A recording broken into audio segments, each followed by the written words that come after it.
સુરતની શાળાઓમાં હાલ પ્રવાસની મોસમ ચાલી રહી છે। વિદ્યાર્થીઓમાં જ્ઞાનનો વધારો થાય તે હેતુથી શૈક્ષણિક પ્રવાસના આયોજનો થઈ રહ્યા છે।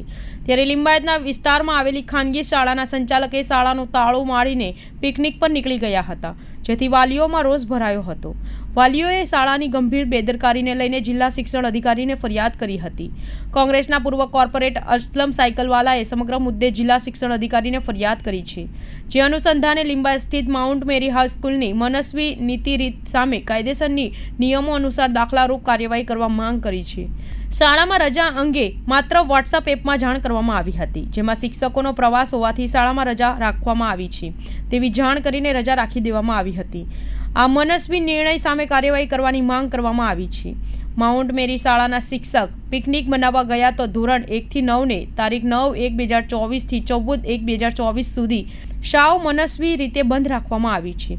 ઉપરાંત શિક્ષકોના પિકનિકમાં ધોરણ 10ના શિક્ષકો પણ સામેલ થઈ ગયા હોવાથી આજરોજથી ધોરણ 10ના વર્ગને પણ બંધ કરવામાં આવ્યા છે। આમ સદર શાળામાં અભ્યાસ કરતા આશરે 1500 વિદ્યાર્થીઓના શિક્ષણની કોઈ પણ પ્રકારની ચિંતા કર્યા વગર શાળાના સંચાલકો દ્વારા શિક્ષકોના પિકનિક માટે ધોરણ 1 થી 10ના વર્ગો એક સપ્તાહ માટે બંધ કરવામાં આવ્યા હોય, જે સદર શાળાની તાત્કાલિક સ્થળ તપાસ કરી આ શાળાને શિક્ષણમાં કરેલ ગંભીર બેદરકારી સામે ગુજરાત શિક્ષણ વિભાગના કાયદા મુજબ નિયમો અનુસાર દાખલારૂપ કાર્યવાહી કરવા માંગણી કરાઈ છે। સુરત શહેરના લિંબાયત વિસ્તારની અંદર માઉન્ટ મેરી હાઈસ્કૂલના સંચાલકો દ્વારા મનસ્વી રીતે નિર્ણય કરીને અને એમને જાણે ગુજરાત સરકારના શિક્ષણ વિભાગના કોઈ કાયદાના કાર્યક્ષેત્રમાં આવતા ન હોય એવી રીતે શાળાના શૈક્ષણિક સ્ટાફને પિકનિક બનાવવા માટે લઈ જવામાં આવ્યા અને એ પિકનિક બનાવવાના કારણે ધોરણ 1 થી 9ના વિદ્યાર્થીઓને તારીખ 9 થી લઈને 14 સુધીની રજા આપવામાં આવી, વર્ગો બંધ કરવામાં આવ્યા અને 10 તારીખથી ધોરણ 10ના વર્ગો પણ બંધ કરવામાં આવ્યા, એટલા માટે કે ધોરણ 10ના શૈક્ષણિક સ્ટાફને પણ એ લોકો સાથે પિકનિક કરવા ગઈ છે।